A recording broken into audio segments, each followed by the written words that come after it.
जो अंत और प्रारंभ है, हर युग का वो आरंभ है। ब्रह्मांड जिसने है रचा, संसार जिसने है बसा, ये कथा देवकी नंद की।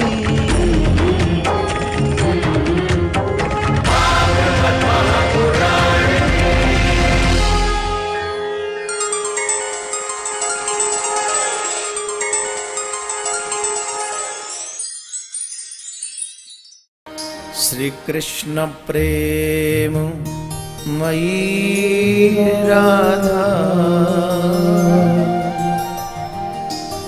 राधा प्रेम मयो हरि। जीवने निधिने नित्यं राधा कृष्ण गतिर्मम, राधा कृष्ण गतिर्मम, राधा कृष्ण गतिर्मम, राधा कृष्ण गतिर्मम। कृष्णस्य द्रविणं राधा, कृष्णस्य द्रविणं राधा, कृष्णस्य द्रविणं राधा, कृष्णस्य द्रविणं राधा। राधाया द्रविणं हरिः जीवने नित्यं, राधा कृष्ण गतिर्मम, राधा कृष्ण गतिर्मम, राधा कृष्ण गतिर्मम। कृष्ण प्राण मयि राधा, कृष्ण प्राण मयि राधा, कृष्ण प्राण मयि राधा, राधा प्राण मयो हरिः जीवने निधिने नित्यं, राधा कृष्ण गतिर्मम, राधा कृष्ण गतिर्मम, राधा कृष्ण गतिर्मम।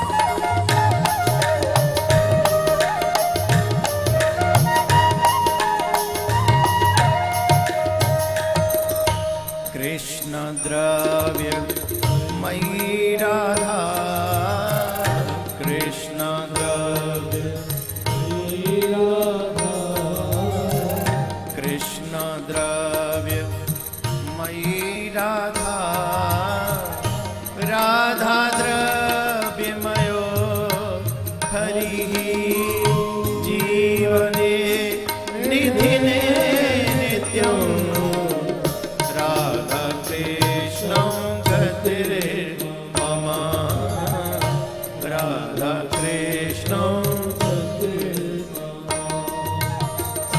कृष्ण गृहे स्थिता राधा, कृष्ण गृहे स्थिता राधा, ओ कृष्ण गृहे स्थिता राधा, राधा गृह स्थितो हरिः जीवने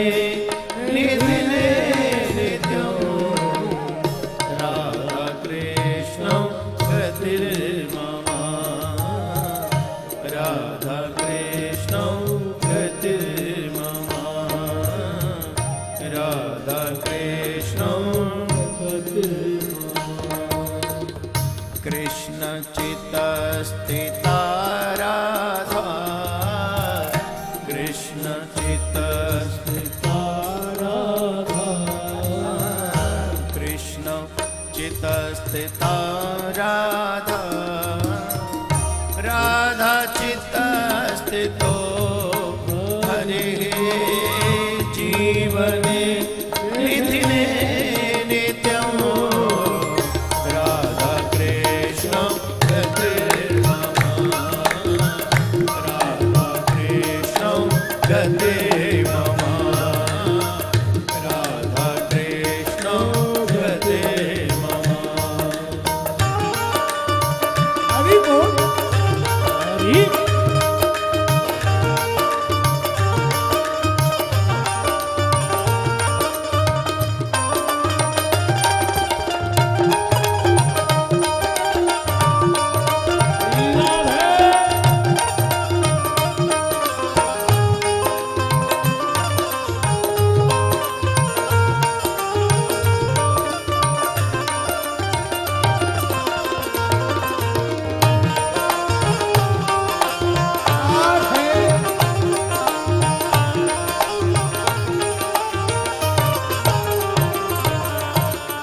नीलांबर धरा राधा नीलांबर धरा राधा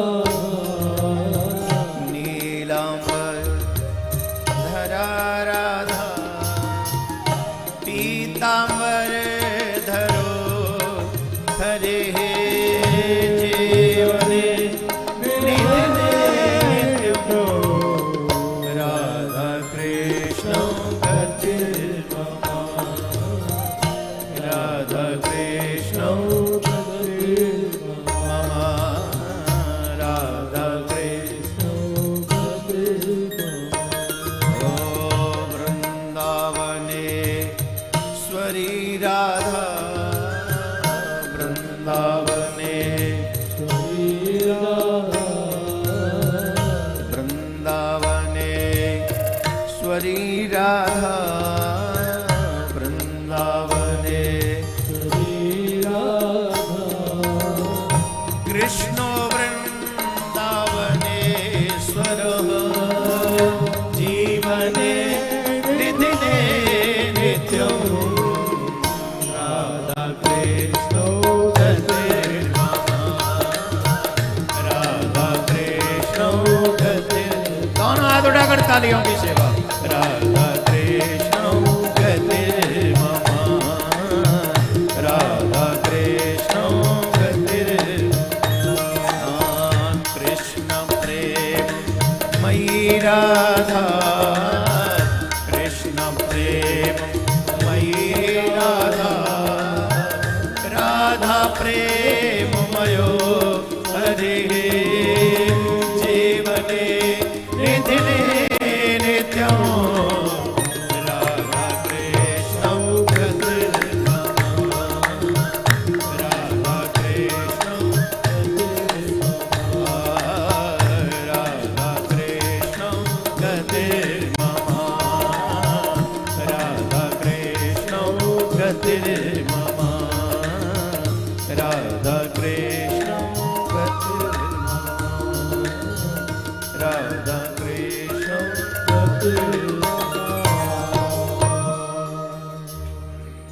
हम लोगों के यहाँ पर सबरीवाला के मंदिर के ऊपर एक ऐसी टिप्पणी आई या करते हैं, अब जबरदस्ती करते हैं। उन्हीं भगवान का दर्शन करने के लिए हर जगह व्यक्ति जा सकता है, देवियां भी जा सकती हैं, लेकिन उस मंदिर में ऐसा नियम है कि 10 साल से लेके और कुछ एज तक देवियां उस मंदिर में नहीं जाएंगी। वो अलग विषय है क्योंकि वो ब्रह्मचारी के रूप में भगवान वहां उपस्थित है। बाकी उन्हीं भगवान का दर्शन और टेम्पलों में देवियां कर सकती हैं। लेकिन मैं इतना मानता हूं कुछ बुद्धिजीवियों ने अपने धर्म को क्षति पहुंचाने के लिए, हमारे धर्म को, उनके धर्म को नहीं, क्योंकि वो लोग हमारे धर्म को जानते ही नहीं तो वो हमारे धर्म को नहीं मान सकते, ना वो जानते हैं। माताओं बहनों, आप बताओ, इतनी माताएं यहाँ पर बैठी, मुझे लगता है पुरुषों की संख्या बहुत कम है, माताओं की संख्या। आपको किसी भी जगह धर्म में आने जाने में रोक टोक है क्या? कोई रोक टोक है? जबकि हम ये मानते हैं कि हमारे धर्म में माताएं ही सर्वोपरि हैं, लेकिन जब न्यूज चैनल पर वो लोग आकर बोलते हैं और अभद्र बोलते हैं, तब हमें बड़ा कष्ट। आज भी एक ऐसा व्यक्ति बोल रहा था, मेरा मन कर रहा था काश अगर मेरे हाथ बंधे होते कानून से और मैं थोड़ा शांति दूत न कहलाता होता, तो मैं आज इसके जीवन में तो अशांति कर ही देता। आप कैसे धर्म को जाने बगैर कुछ भी बोल सकते? आप पहले धर्म को तो जानो, हर चीज की मर्यादा है। मैं आपसे एक बात पूछता हूं, पति पत्नी एक रूम में बैठे हैं और उनसे बच्चे को 15 साल का बच्चा बिना नॉक किए अगर घुस जाए कमरे में, ये बात जायज है कि ना जायज है? अब वो बच्चा कहे कि मेरी तो ह्यूमन राइट, फंडामेंटल राइट का इसने नुकसान कर दिया, मेरे मम्मी पापा रूम में नहीं आने देते मुझे, ये कोई बात है? कोई समय ऐसा होता है कि हम वहां जा सकते हैं, कोई समय ऐसा होता है हम वहां नहीं जा सकते हैं। जब भगवान विश्राम कर रहे होते हैं तो स्त्री पुरुष सबके लिए बंद होता है कि नहीं? मंदिर बंद होता है ना, पट बंद होते हैं ना। तो हम सबको इन सब चीजों का ध्यान रखना चाहिए। जोर से बोलिए, सुने नहीं? तो हम सबको ये चाहिए कि हम अपने धर्म के प्रति सजग रहें। आप थोड़ा आगे आके बैठ जाइए, जगह दिखेगी तो सब बैठेंगे। यही होता है, राधे राधे बोलना पड़ेगा। हमको तो लग रहा है आप भी किसी के लिए छोड़ के बैठेंगे जगह, कि कोई आए और वो बैठेगा, कवर करके बैठे ये लोग ना जगह, ये भी तो चतुर कम नहीं। मैं इस माध्यम से आप सबसे एक बात कहना चाहता हूं, सिर्फ कथाकार साधु संत महात्माओं की जिम्मेदारी नहीं है अपने धर्म की रक्षा करना। हम सब की जिम्मेदारी है अपने धर्म के लिए आवाज उठाना और अपने धर्म की रक्षा के लिए आगे बढ़ना। ये हम सब की जिम्मेदारी है। और घर चलाने के लिए भी, मैं मंदिर की बात नहीं कर रहा हूं, मैं धर्म की बात नहीं कर रहा हूं, हमारे घर को भी चलाना हो ना, तो उसमें भी बहुत रूल फॉलो करने होते हैं। कितने बजे आना है, कितने बजे जगना है, कितने बजे जाना है, कितने बजे किस किस को कमाने जाना है, किस किस को काम करना है, रूल हैं ये। तो धर्म के भी कुछ रूल्स हैं जो हम सबको फॉलो करना है, और इसमें बी रिस्पेक्ट, मैं उन सब की ड्यू रिस्पेक्ट सुप्रीम कोर्ट और एवरीवन। लेकिन मैं यही चाहूँगा, प्लीज़ धर्म को धर्म की स्थिति से ही परखा जाए, धर्म को धर्म की स्थिति से ही समझा जाए, तभी हमारा ही संविधान तो हमें आज्ञा देता है, अधिकार देता है कि आप अपने धर्म की रक्षा करिए। हर प्राणी धर्म की रक्षा कर सकता है। हम लोग धर्मनिरपेक्ष नहीं है। हमारे कोर्ट में भी जहां से सारे जजमेंट होते हैं, यतो धर्मो ततो जयत, ये लिखा हुआ है। जहां धर्म है वहीं विजय है, ये लिखा हुआ। तो अब कैसे जिस कोर्ट को इस सूत्र पर टिकाया गया हो, यतो धर्मो ततो जयत, उस जगह से हम धर्म निरपेक्ष कैसे हो सकते हैं बताइए? नहीं हो सकते। तो धर्म को मानना, धर्म को पालन करना और धर्म की रक्षा करना, ये हम सब की ड्यूटी है। रोज झूठ बोलते रहते हो और कहते हो धर्म आगे बढ़े। हमारा धर्म सिखाता है झूठ मत बोलो। और आप सबसे भी निवेदन है, बेवजह कभी झूठ नहीं बोलना चाहिए। मुश्किल हो तो झूठ बोलो, कठिन परिस्थिति हो तो ठीक है, लेकिन बेवजह बात कहां पहुंचे, बोले उतई किते, बोले इते इते किते, दिख तो नहीं रहे। एक व्यक्ति रास्ते में जा रहा था, नए शहर झांसी में आया थे, झांसी में, उसे रास्ता पता नहीं था। तो उसने कहा भैया हमको वहाँ फलानी जगह जाना है, क्या ये रास्ता वहीं गया है? तो उसने कहा हाउ।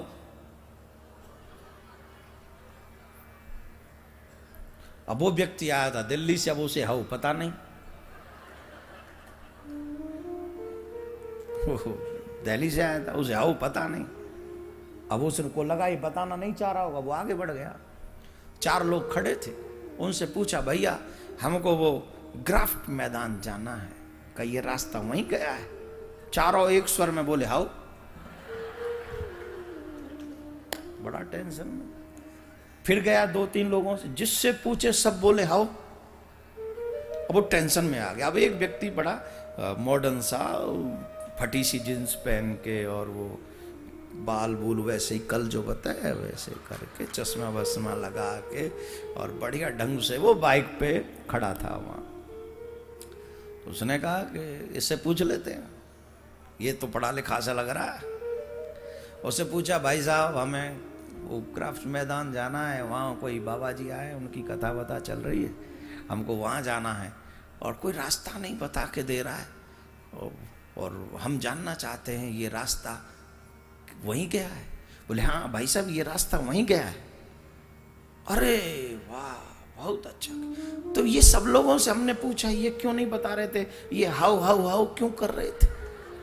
अरे बोले भाई साहब तुम इतने नए आए ना, तो तुम यहाँ की भाषा नहीं समझते।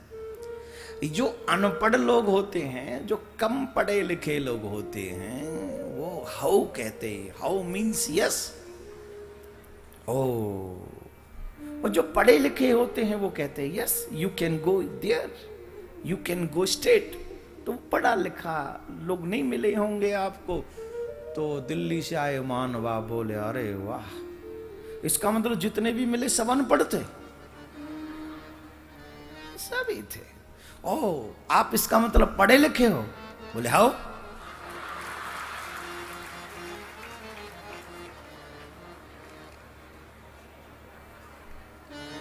आप पढ़े लिखे? बोले हाउ। राधे राधे बोलना पड़ेगा, ऐसे नहीं, जोर से और जोर से। कौन कौन चाहता है धर्म की रक्षा करना? मैं चाहता हूं कम से कम सच्चे हिंदू 1 करोड़ हिंदू मेरे भारत, मेरे स्वाभिमान के मेंबर बने और 1 करोड़ लोग पूरे देश की जिम्मेदारी उठाएं कि हम अपनी संस्कृति बचाएंगे, हम आगे बढ़ाएंगे, अपनी संस्कृति को पीछे नहीं रहने देंगे, हम अपनी संस्कृति को आगे लेके चलेंगे। अभी तो मैं आपको कथा सुना रहा हूं, लेकिन मैं ऐसी तैयारी भी कर रहा हूं जिससे आपके जाने के बाद भी आपके घर में कथाएं चलती रहें। कहीं ऐसा ना हो कि हमारे रहते रहते ही कथा हमारे घरों से चली जाए। उस संस्कृति को जिंदा रखने के लिए हमारे बच्चों को भी पता होना चाहिए, और न सिर्फ आप बल्कि अपने बच्चों को भी, पूरे परिवार के लोगों को भी इसमें अपना मेंबर बनाएं आप लोग सब। और ये जिम्मेदारी आप सबकी। धर्म की रक्षा करने के लिए ही भगवान ने महाभारत का इतना विशाल युद्ध किया था। कौरव पांडवों को हमने सामने खड़ा कर दिया था। किस लिए? धर्म की रक्षा के लिए। रामायण का एक सूत्र है, रामायण में मानस की एक चौपाई है जो हम सबको बहुत प्रेरणा देती है। क्या है? सुनिए। जब जब होई धर्म के हानि, जब जब होई धर्म के हानि, बढ़े असुर अधम अभिमानी, बढ़े असुर अधम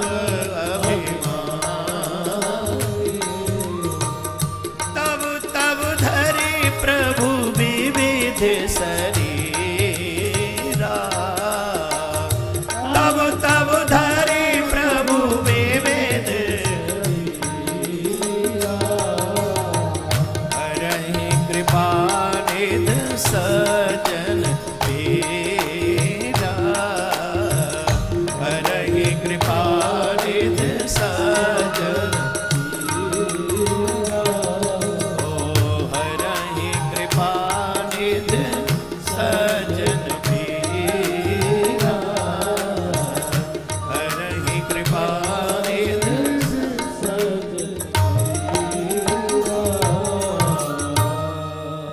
जब पृथ्वी पर धर्म की हानि होती है, गीता कहती है यदा यदा धर्मस्य ग्लानिर, जब धर्म के प्रति ग्लानि, जैसे कई लोग कहते हैं अरे धर्म वरम में कुछ नहीं रखा, ये क्या है? ये ग्लानी है।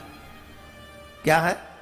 अरे इन लोगों का पाखंड है, ऐसे करने से कुछ होता है। और एक और बात समझ लीजिए, ये अभी नहीं है, जब राम आए थे तब भी ऐसे लोग थे,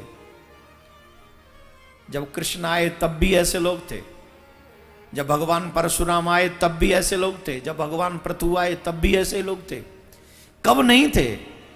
सत्य वही है, सत्य की उपस्थिति तब समझी जाती है जब असत्य साथ होता है। चार लोग जब झूठ बोल रहे हो तब दो लोग सत्य बोल रहे होंगे, तब परीक्षा करनी है सत्य क्या है और असत्य क्या है। सिर्फ सत्य ही सत्य हो तो पहचान कैसे होगी सत्य क्या है? इसलिए अधर्म असत्य हमेशा से रहा, धर्म को नीचा दिखाने वाले लोग हमेशा से रहे। रावण तो कहता था कोई भी धर्म नहीं करेगा, जो करेगा हम मार देंगे। हिरण्यकश्यप कहता था हम मार देंगे, सबको मार देंगे जो हम ही भगवान मानो। हिरण्यकश्यप कहता था हम ब्रह्मोस्मि। तो आजकल तो ऐसा कोई है ही नहीं बेचारा जो कहे हमें भगवान मानो, नहीं तो हम मार दें। एक बार कहे तो पब्लिक उसे मार दे। आजकल नहीं कह सकता क्योंकि इतनी ताकत नहीं, उतनी हिम्मत नहीं। पहले लोग वरदानी लोग थे, बलिष्ठ लोग थे, बड़े बड़े देवताओं की तपस्या करके वरदान प्राप्त किए थे। वरदान प्राप्त करके इतने बलिष्ठ हो गए कि उन्होंने कह दिया हम भगवान हैं। उसके बाद सबने उनको भगवान की तरह पूजा भी डर के मारे। लेकिन एक बात बताओ, वो रहे का? इतना वरदान मांगने के बाद, इतने लोगों के दिलों में डर से राज्य करने के बाद भी क्या वो रह पाए? जवाब दो, जोर से बोलो। राम तब भी थे, राम अब भी हैं और राम आगे भी। इसलिए राम के साथ जो रहे वो बने रहे, और जो रावण के साथ रहे वो। अब ये आप डिसाइड करो किसके साथ हो। जोर से बोलो, जोर से बोलो। तो धर्म की रक्षा करना सीखो। जितना तुम्हें तुम्हारे पूर्वजों से मिला है, जितना तुम्हें तुम्हारे माता पिता से मिला है, जितना तुम्हें तुम्हारे गुरुजनों से मिला है, उतना ही कम से कम अपने बच्चों को दे के जाओ। जैसे तुम्हारे घर में मंदिर की पूजा तुम करते हो, तुम्हारे बच्चे भी करते रहें। जैसे तुम यहाँ कथा पंडाल में आए हो, वैसे बच्चे भी आते रहें। जैसे तुम दान पुण्य करते हो, वैसे बच्चे भी दान पुण्य करते रहें। जैसे तुमको दया आती है किसी पे, वैसे उनको भी दया आती रहे। तुम उन्हें अच्छा नेक इंसान बना कर जाओ। कहीं ऐसा ना हो कि तुम तो बने रहो राम के दल में और तुम्हारा बेटा जाके खड़ा हो जाए रावण के दल में। तब जाके महाभारत होगा, कुरुक्षेत्र में खड़े होंगे और कौरवों की सेना मारी जाएगी, पांडव विजयी हो जाएंगे। अब तुम्हें यह देखना है, या तो गांधारी और धृतराष्ट्र की तरह अपनी सारी संतान को मरते हुए देखो, और अगर तुम नहीं चाहते कि तुम्हारी संतान का विनाश हो तो तुम्हें कुंती की तरह अपने बच्चों को लेकर भगवान कृष्ण के हाथ में उनका हाथ पकड़ा देना होगा कि ये तुम्हारे हैं कृष्ण, इन्हें छोड़ना मत, इन्हें छोड़ना मत। गांधारी ने कभी कृष्ण से नहीं कहा कि मेरे बच्चों को कभी कुछ उन्होंने मत देना, ये मां की गलती थी। धृतराष्ट्र कभी कृष्ण से नहीं कहा कि आप जैसे पांडवों की रक्षा करते हो वैसे मेरे बच्चों की भी रक्षा करना। सब मिट गए। लेकिन कुंती ने कहा मेरा कोई नहीं है तुम्हारे सिवा कृष्ण। एक को भी नहीं मरने दिया श्री कृष्ण ने, पांचों में से एक को। ये जीता जागता उदाहरण है तुम्हारे सामने। इसके बाद भी ये तुम्हें डिसाइड करना है, तुम्हें कुंती बनना है कि गांधारी, तुम्हें धृतराष्ट्र बनना है या कुंती बनना है, ये तुम्हें डिसाइड करना है। ये आपको डिसाइड करना है। अगर बच्चों का भला चाहते हो तो धर्म की रक्षा में ही तुम्हारे बच्चों का हित है, अदरवाइज नहीं है। बहुत मॉडर्न बनने की जरूरत नहीं मेरे प्यारे। मॉडर्न बनो, समाज के साथ कदम से कदम चला मिला के चलो। मैं कहता हूं खूब महंगे महंगे कोट पैंट पहनो, टाई पहनो, लेकिन जब घर में आ जाओ तो मंदिर में धोती कुर्ता ही पहन के घुसो। जो बाहरी दिखावा करना, आडंबर करना, कोई रोक नहीं, कोई ब्रेक नहीं। अमेरिका वाला अगर 1 लाख का सूट पहनता है, मैं कहता हूं तू 4 लाख का पहन के जा, लेकिन 500 की धोती मंदिर में पहन के जरूर जा। तब जानो कि तू सच्चा हिंदू है। जब मंदिर जाओ तो कोट पैंट में बाबू बन के नहीं, माता बहन जींस पहन के न जाए मंदिर में। पार्टी में जाना हो जो पहनना हो सो, हम कभी नहीं रोकें तुम्हें, लेकिन जब कथा में जाओ तब जींस पहन के आओ और फिर कहो महाराज लोग बिगड़ गए। महाराज लोगों को बिगाड़ कौन रहा है? बताओ ना ईमानदारी से, कौन बिगाड़ रहा है? महाराजों को छोड़िए, जो बगल में बैठा है आपके में सुनने वाला, वो नहीं बिगड़ेगा। आप सच मानिए, जब धर्म में जाएं तो धर्मात्मा ही बन के जाना चाहिए। अब देखिए कितनी अच्छी लग रही हैं सारी माताएं बहनें सारी सूट पहन कर बैठी हुई हैं, माताएं सारी साड़ी पहन कर बैठी हुई हैं। ऐसा लग रहा है जैसे कलयुग में नहीं, हम लोग सतयुग में पुनः उपस्थित हो गए। यही होना चाहिए। अपने धर्म, अपनी संस्कृति, अपना कल्चर कभी भी इग्नोर मत करो उसे, कभी भी नहीं। अब तो विदेशी भी साड़ी पहनने लगे हैं। वाइट लोग जब शादी करते हैं ना, वो बहन, वहाँ की भी बहन बेटियां अब साड़ी पहन के शादी करना चाहती हैं। ये है आपके कल्चर की हिम्मत, यह है आपके कल्चर की महानता, यह है आपकी संस्कृति की श्रेष्ठता। तो अपनी संस्कृति से क्यों नफरत, उसे प्यार करो। तो धर्म को आगे बढ़ाएं। भगवान जब जब पृथ्वी पर जितने भी अवतार लिए, चाहे वो पृथु बनकर आए, चाहे वो ऋषभदेव बनकर आए, परशुराम बनकर आए, राम बनकर आए, कृष्ण बनकर आए, जिस रूप में भी आए, भगवान वामन बनकर भी आए, तो धर्म की रक्षा के लिए आए। धर्म के प्रति आज हमारे समाज में ग्लानि पैदा कर रहे हैं लोग, लेकिन याद रखिए ग्लानि नहीं, जब हम सब इकट्ठे हो जाएंगे और फिर से धर्म का प्रचार प्रसार करेंगे, अपने प्रभु का स्वरूप संसार को बताएंगे, तो ग्लानि नहीं, फिर महाभारत के युद्ध के बाद जैसे धर्म की विजय हुई, वैसे पुनः हम लोग और आप सभी अपने धर्म को प्रकाशित करेंगे, विकासित करेंगे और फिर विजय करवाएंगे। इसमें कोई दो राय नहीं। बोलो राधे राधे। समुद्र मंथन का समय, देवता और दैत्य समुद्र मंथन कर रहे हैं, और जब समुद्र मंथन कर रहे हैं तो समुद्र मंथन के समय वो जो पर्वत है, वो पर्वत मंदिराचल पर्वत समुद्र में धंसने लगा। देवताओं ने प्रार्थना की, प्रभु अगर ये मंदिराचल पर्वत समुद्र में धंस जाएगा तो हम मंथन कैसे करेंगे, फिर समुद्र मंथन कैसे होगा, प्रभु रक्षा करें। देवताओं की पुकार सुनकर मेरे प्रभु उस समय कच्छप रूप बनाकर आते हैं। क्या बनाकर आते हैं? कच्छप, कछुआ बनते हैं। भगवान क्या नहीं बने। इसीलिए तो हमारे यहां कहते हैं कण कण में व्याप्त है, गॉड इज एवरीवेयर, सर्वम खलविदम ब्रह्म सर्वम कृष्णमयम जगत, हरिव्यापक सर्वत्र समाना। इसका मतलब क्या है? भगवान कण कण में। अब हिरण्यकश्यप का भाई हिरणाक्ष पृथ्वी को लेकर पाताल में जाके छिप गया, तब भगवान बाराह बने। क्या बने? बाराह। हम बारह से छुप जाएं तो स्नान करते हैं, भगवान बारह ही बन गए और बारह बनकर गए। वो चारों तरफ मल का कोटा बनाकर रह रहा था, यहां कोई आ ही नहीं सकेगा। भगवान बारह बनकर गए, उस कोटे को अपने मुंह से हटाया और घुस गए उसमें अंदर और उसका वध करके आए। भगवान कभी भी जो व्यक्ति धर्म को नुकसान पहुंचाए उसे छोड़ते नहीं, जड़ मूले ने उसका समाप्त करते उसको। भगवान कहते मुझे कष्ट पहुंचाओगे मैं सह लूंगा, मेरे धर्म मेरे भक्तों को कष्ट पहुंचाओगे तो मैं कदापि सहन नहीं करूंगा। यह भगवान का स्वभाव है।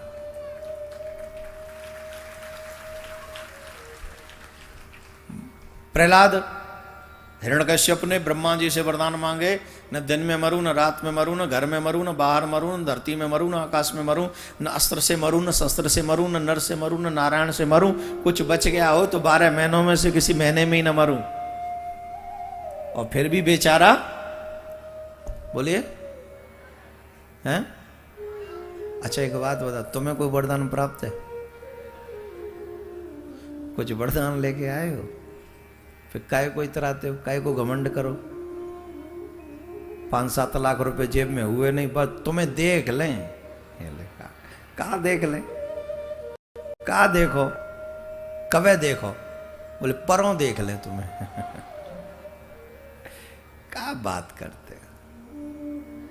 देखिए मैं आपको बताऊं, भगवान जो भी देना, जितना दे उतने विनम्र हो जाओ और कह दो तेरी मर्जी का मैं हूं गुलाम, मेरे अलवेल श्याम। तेरी मर्जी का मैं हूं गुलाम, मेरे अलवेल श्याम।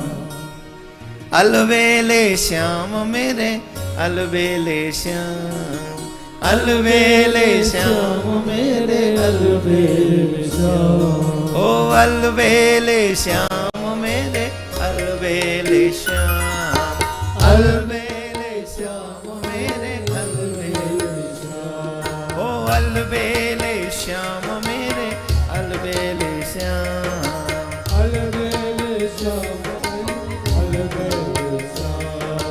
लेता रहूं तेरा नाम मेरे अलवेले श्याम, मैं तो लेता रहूं तेरा नाम मेरे अलवेले श्याम। तेरी मर्जी का ओ तेरी मर्जी का, तेरी मर्जी का मैं हूँ गुलाम, मेरे अलवेले श्याम।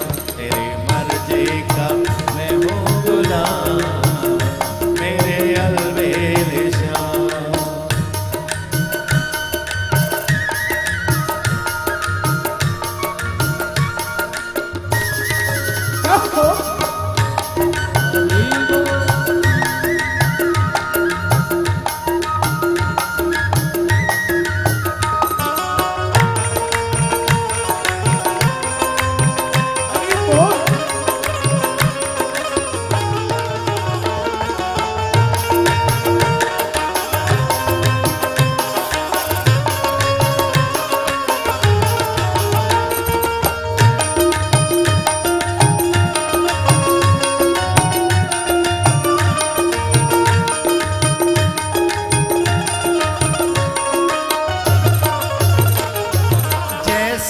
नचाओ मैं तो वैसे ही नाचूं, जैसे नचाओ मैं तो वैसे ही नाचूं। जैसे नचाओ मैं तो वैसे ही नाचूं, जैसे नचाओ मैं तो वैसे ही नाचूं। जो भी खिलाओ मैं तो वैसे, ओहो जो भी खिलाओ मैं तो वही बस खाऊं। जो भी खिलाओ मैं तो वही बस खाऊं। मैंने छोड़ दिया, मैंने छोड़ दिया, मैंने छोड़ दिया धन धाम मेरे अलवेले श्याम। मैंने छोड़ दिया धन धाम मेरे अलवेले श्याम। अलवेले श्याम मेरे अलवेले श्याम, अलवेले श्याम ओहो अलवेले श्याम मेरे अलवेले श्याम, अलवेले श्याम मेरे अलवेले श्याम। मैं हूँ तेरा ही गुलाम मेरे अलवेले श्याम। मैं तो रहूँगा गुलाम मेरे अलवेले, मेरे अलवेले श्याम। मैंने ये पंक्ति इसलिए गा दी, प्रारंभ में तो इन्होंने नृत्य नहीं किया था, इनके पैर फड़क रहे थे। मैंने कहा चलो जोर से बोलना पड़ेगा और जोर से, लेकिन इसके बाद शांति, एकदम शांति।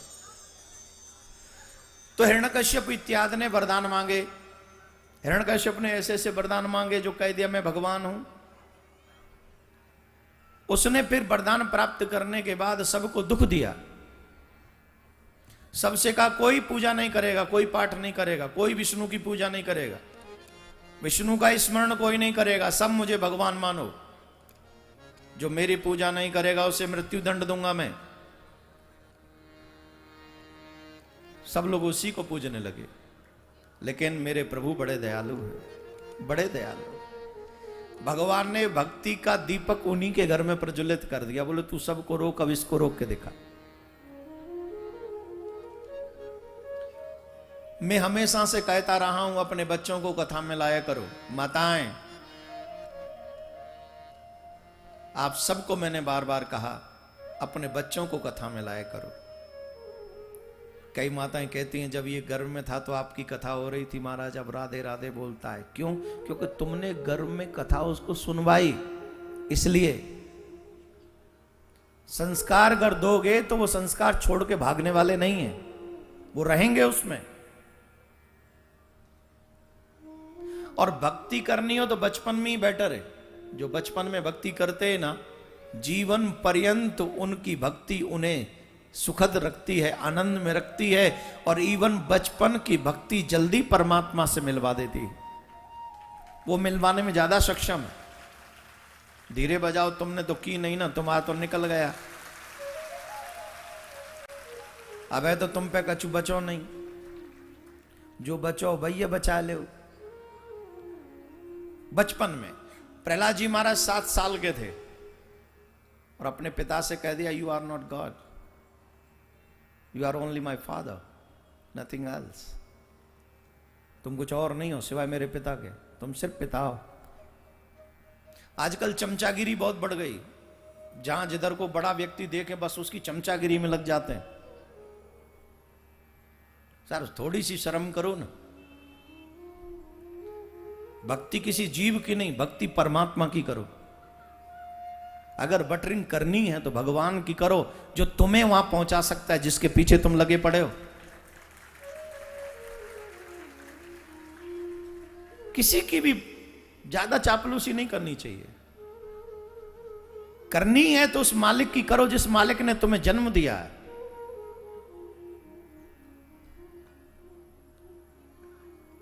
और बताइए राजा से, उस समय तो राजा का राज्य था, चुनाव भी नहीं होते थे उस समय, तो अब तो चुनाव भी होते हैं। राजा का राज्य हजारों वर्ष वही राजा रहेगा। पिता ही राजा है। पिता ने कह दिया कोई पूजा पाठ नहीं होगा। प्रहलाद जी ने कहा भगवान नहीं हो। का से कृष्ण है, रा से राम है, हा से हरि है, वही सर्वत्र है। अब प्रहलाद जी से बदला लेने के लिए, उन्हें दंडित करने के लिए क्या पनिशमेंट नहीं दी उन्होंने? सर्प से डसवाया, जहर पिलवाया, अग्नि में जलवाने की कोशिश की। क्या नहीं किया उन्होंने? किसने? हिरण्यकश्यप ने।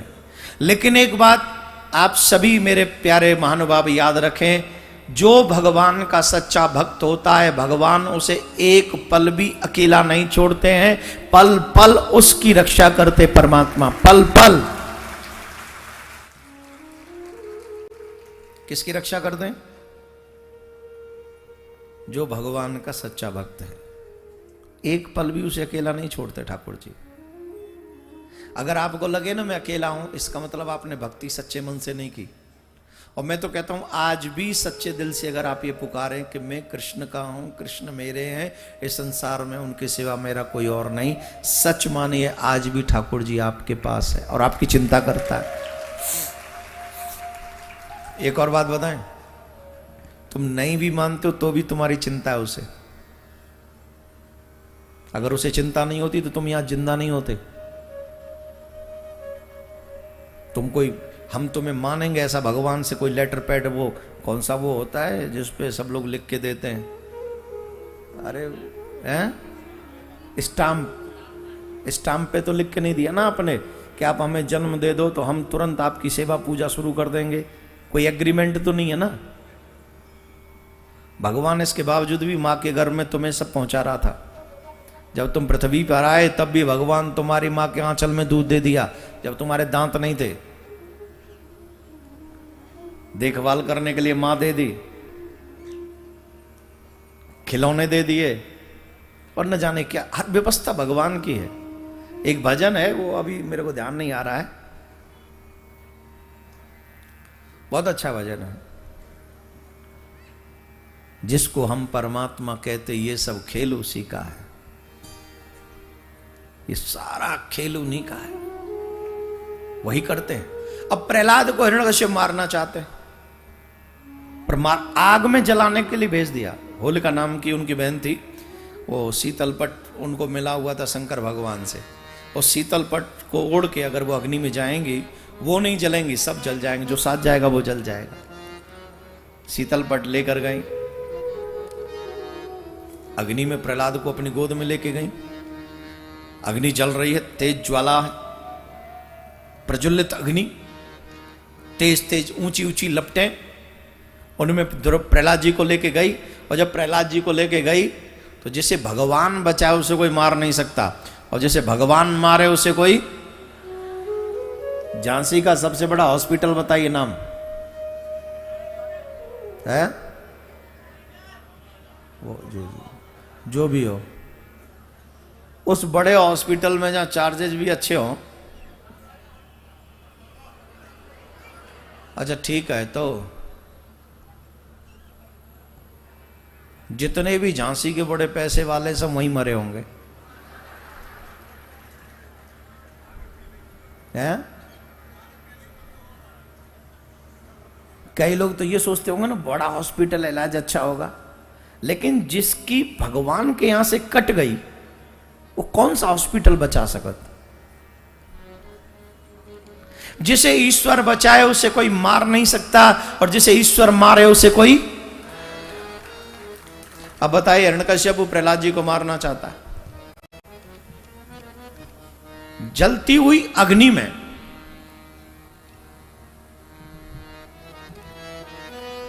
होलिका लेकर गई, लेकिन ठाकुर की लीला देखिए, उसी समय तीव्र हवा चली, और तीव्र हवा चलने से वो शीतल पट उड़ा, और शीतल पट उड़ के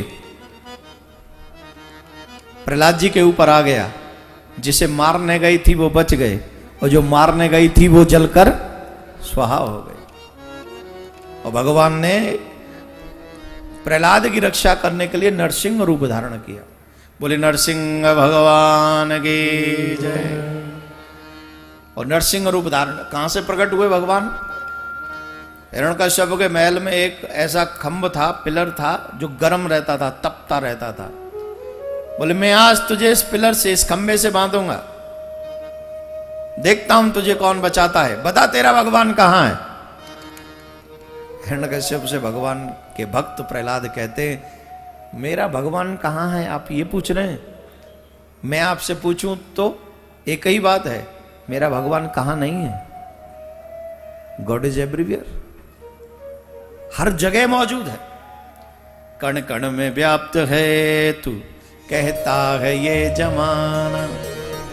भगवान एक एक कण में मौजूद है, हर कण में मौजूद है, ऐसा कोई कण नहीं जहां भगवान नहीं। क्या तेरा भगवान इस खंभे में भी है? बोले हाँ, मेरा भगवान इस खंभे में भी है। कहां नहीं है? कहा सो कहां जहां प्रभु। हम लोग आजकल के मॉडर्न लोग जो कहते हैं ना, अरे ये मंदिर में भगवान होते होंगे, मूर्तियों में भगवान होते हैं। तेरी आंख पत्थर आ गई भाई, तेरी आंख पत्थर आ गई है। और पत्थर की आंख वाले कई लोग, जिनकी आंखें नहीं होती ना, वो पत्थर की लगवा लेते हैं। देखा है कि नहीं आपने ऐसा? किस किस ने देखा है? मैंने देखा 2-3 लोगों को, जिनकी आंखें नहीं होती हैं, वो पत्थर की आंख लगवा लेते हैं। लगवा लेते हैं फोटो खिंचवाने के लिए, पर वो आंखें दिखाती नहीं है। सही है गलत है? लगवाते क्यों? जिससे थोड़ा लगे कि हाँ ठीक है, थोड़ा है। ऐसे ही वैसे ही जिनको मंदिरों में भगवान नजर नहीं आते, उनकी आंख नहीं है, वो पत्थर ही है। दिख तो रही है पर देख नहीं पा रही है। कई होते ना जो आंख होते वो भी अंधे होते, है ना? वही है। अब बताइए, प्रहलाद जी का विश्वास खंबे में भगवान दिख रहे हैं, खंबे में, और इनका विश्वास कि मंदिर में भी भगवान नहीं दिख रहा है। एक का विश्वास जो खंबे में भगवान दिखाता है और प्रकट करता है, एक का विश्वास जैसे मंदिर में भी जाकर कहता कि भगवान है कहां, किधर है भगवान। अंतर कहां है? अंतर है विश्वास का। उन्हें विश्वास है, तुम्हें विश्वास नहीं है, इसलिए प्रहलाद जी को हर जगह भगवान दिखते, तुम्हारे लिए भगवान नहीं है। कोई अगर पूछे भगवान कैसा है, तो भगवान जवाब देते हैं, जैसी तेरी भावना। कैसी? जैसी तेरी। रामायण का पाठ करते हो? कौन कौन करता है? रामायण में एक चौपाई है, जाकी रही भावना जैसी प्रभु मूरति देखी देन। जो ये कहते हैं भगवान नहीं है उनके लिए भगवान नहीं है, और जो ये कहते हैं भगवान है उनके लिए भगवान है। तुम क्या समझते हो? है या नहीं है? है या नहीं है? है या नहीं है? लेकिन जब तुम्हारी नहीं सुनता तब क्या कहते हो? पता नहीं, हमारे लिए तो क्यों? अविश्वास है। अच्छा, प्रहलाद जी को अग्नि से बचा लाई, क्यों? प्रहलाद को भरोसा था। रामायण में एक पंक्ति है, मम दृढ़ विश्वासा। जीव मुझे कब प्राप्त कर सकता है? बोले जब जीव को मेरे ऊपर दृढ़ विश्वास हो। विश्वास कैसे कहें दृढ़ है? बोले देखो, नरसी के लिए लेटर आया कि भाई इतना इतना ले आना, तो भात भरने आना, और नरसी के पास में चवन्नी नहीं, फूटी कौड़ी नहीं, खोटा सिक्का नहीं, सूरदास बैठा ले गाड़ी में पहुंच गया। बोले क्यों? बोले जिसके नाम आया वो अपने आप देखे, अपन तो चलो पंगत खाएंगे।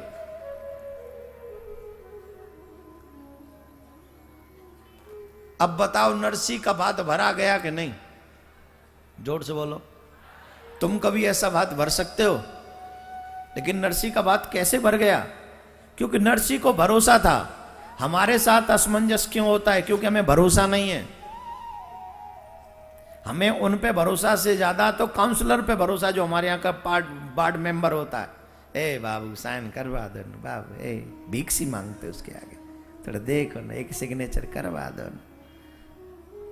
अरे ठाकुर से मांगो ना, जो मांगना यूं मिले, यूं चुटकियों में।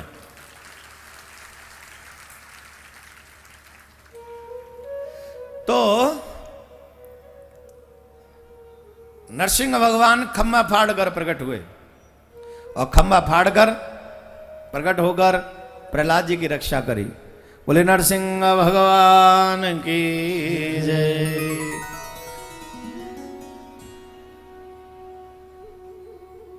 समुद्र मंथन का प्रसंग।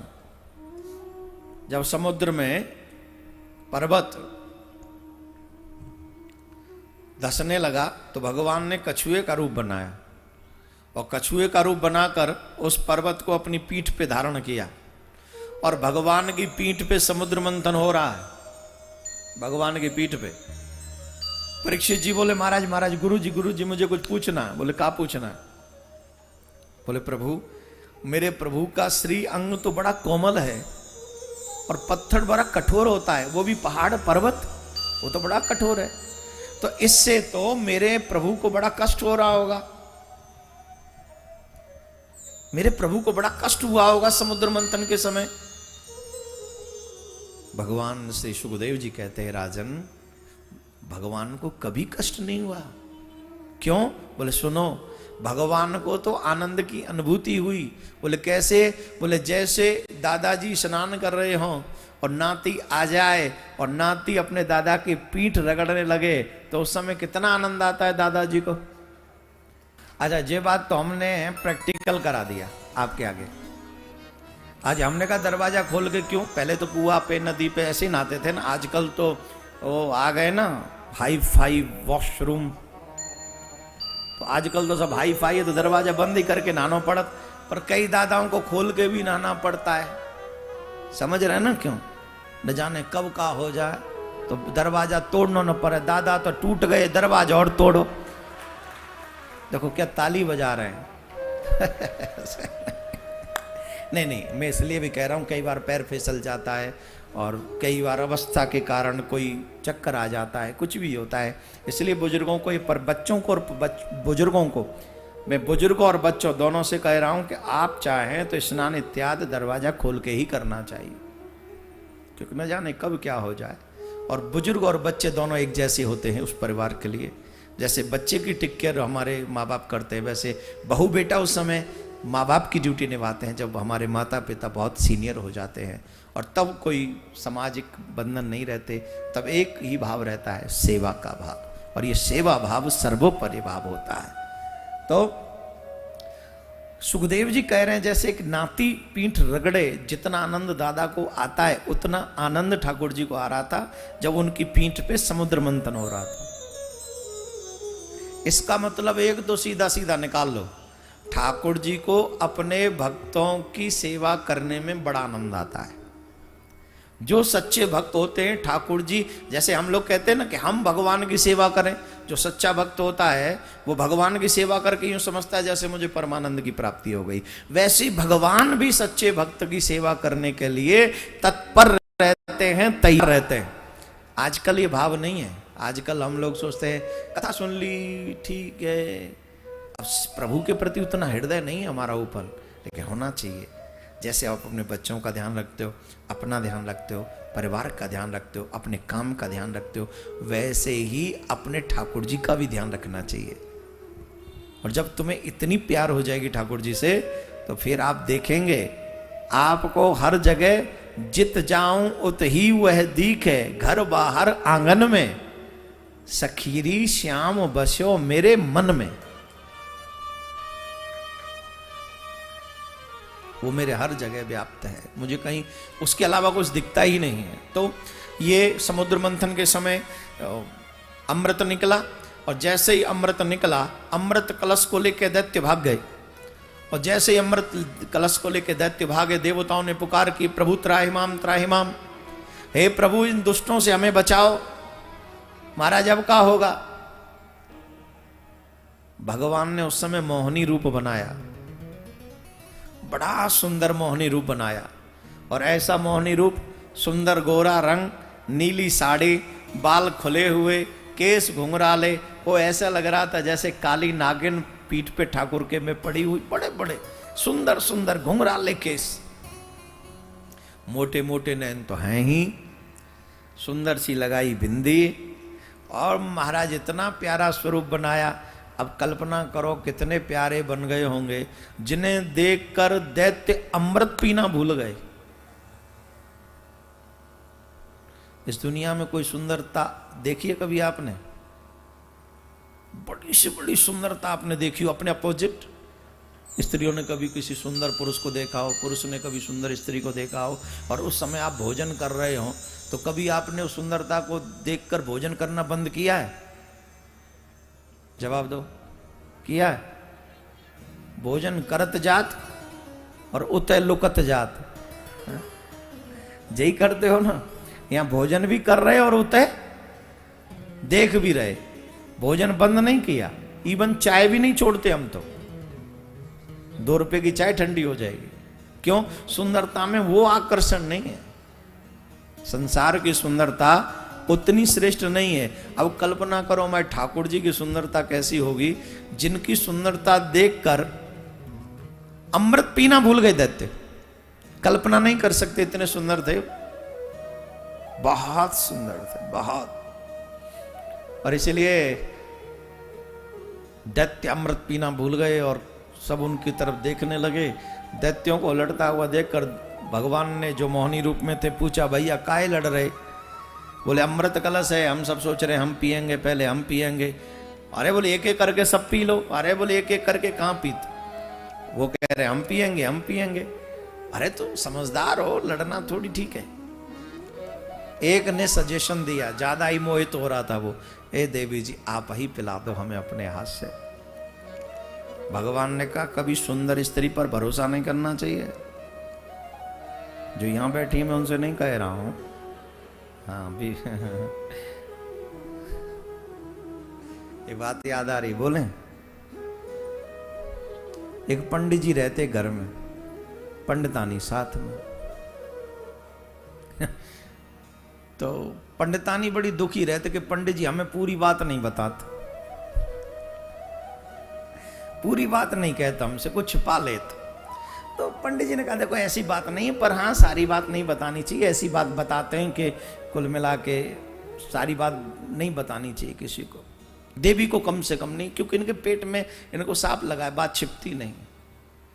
अरे नहीं नहीं तुम हमें बताओ ऐसा कुछ, हम तो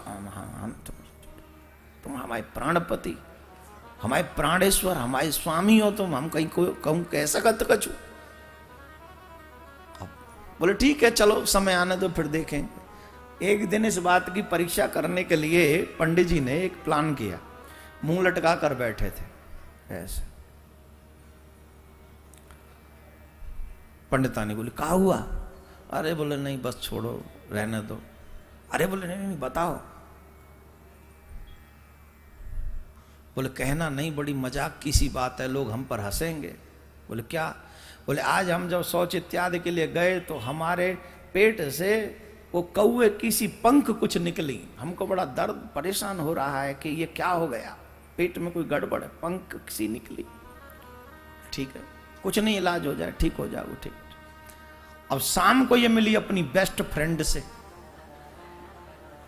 जिन सबकी बेस्ट फ्रेंड हो, सबकी होती हैं, कोई नहीं है ऐसी जिनकी बेस्ट ना हो। उनने तो कही एक कौवे की पंख सी निकली पेट से। और जे का कहते शाम को वहां जाके बेस्ट फ्रेंड से, पता है देखो तुम हमारी पूजा सुन रही हो? बोले हाँ सुना तो बताओ। बोले तुम्हें हम कहा बताएं, तुम हमारी बेस्ट फ्रेंड हो, जा मारे तुम्हें बता रहे, हम किसी को कहते नहीं, तुम्हें ही बता रही। बोले कहा बताओ तो सही। वो हमारे पति बीमार से लगत आजकल, और बता रहे थे उनके पेट से कौवे की पंखें निकल रही हैं। पंखें।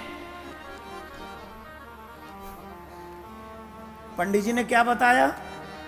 पंख। और पंडितानी ने क्या बताया? पंखें। एक न हो के बहू हो गई। अच्छा अब पूजा गई आरती के पास।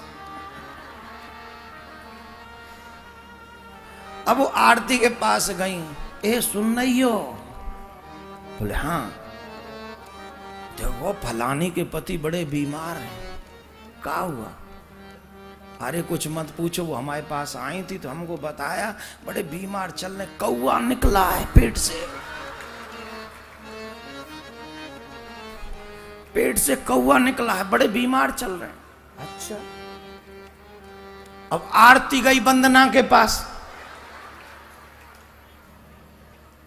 पूजा गई आरती के पास, आरती गई वंदना के पास, वंदना से कहा आरती सुन रही हो? बोले कहा अभी फलानी आरती मुझे बताई, उसकी बेस्ट फ्रेंड वो है ना जो उतर रहत। बोले हाँ तो? बोले उसका पति बहुत बीमार है। बोले कितना? कम से कम 15-20 कौवे निकले उसके पेट से। महाराज शाम जब तक हुई आप यकीन मानिए पंडित जी के पेट से 1000 कौवे निकल गए। और शाम को 5-10 लोग पंडित जी के पास आए, पंडित जी कहा हो? पंडित जी बोले कहा? बोले हम सुन रहे तुम्हारे पेट से कौवा निकल रहे। पंडित जी बेहोश होके गिर पड़े। बोले हमारे पेट से कौवा? हम कोई फैक्ट्री है क्या जो हमारे पेट से कौवे निकलेंगे?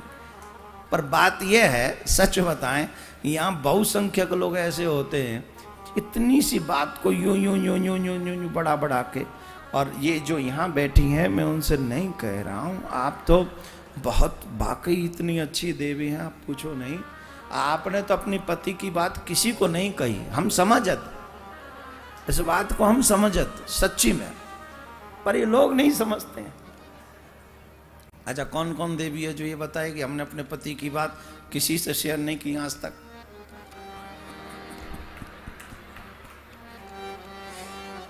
अच्छा पति जब पूछ ले ना तुमने ये बात बताई थी उसको, तुम्हारी कसम बिल्कुल नहीं, कसम भी पति की, मरे तो वही ले, ये कोई बात है? तो भगवान ने ऐसे ही कहा, अपना देवियां बहुत अच्छी होती, बहुत विश्वास अच्छी है। भगवान ने ऐसे ही कहा विश्वास बढ़ाने के लिए, उनका विश्वास जीतने के लिए। सुंदर देवियों पे भरोसा नहीं करना चाहिए, समझ रहे हो? तो जब ये बात कहीं नहीं करना चाहिए तो और विश्वास बढ़ गया। अरे नहीं नहीं अब तो तुम ही पिलाओ, आपके हाथ से अमृत पिएंगे तो अमृत भी धन्य हो जाएगा। तो भगवान बोले सुनो देखो, हम अगर पिलाएंगे तो हम धर्म के साथ पिलाएंगे। बताओ समुद्र में से अमृत निकला कैसे? बोले हम देवता और दैत्यों ने मंथन किया तब निकला। बोले ठीक है, हम सबको बराबर बराबर पिलाएंगे, अन्याय किसी के साथ नहीं, न्याय। बोले ठीक है।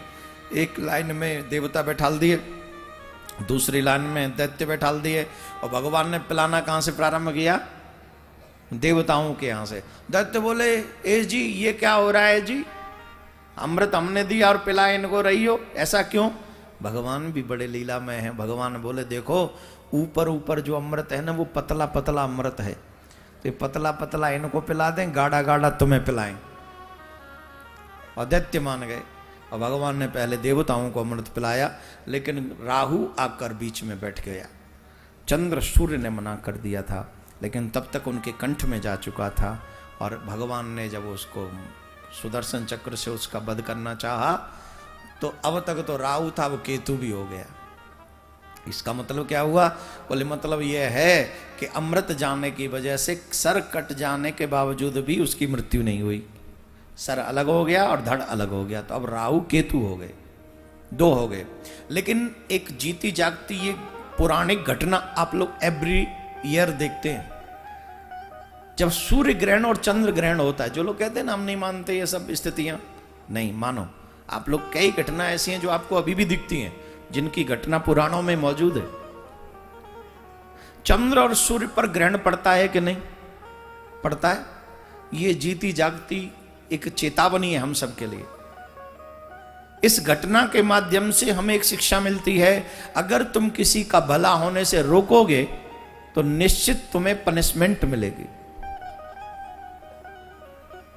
तो चंद्र और सूर्य ने रोका, जो आजकल तो अधिकांश ये होता है ना कि मेरा भला हो ना हो पर पड़ोसी का भला नहीं होना चाहिए।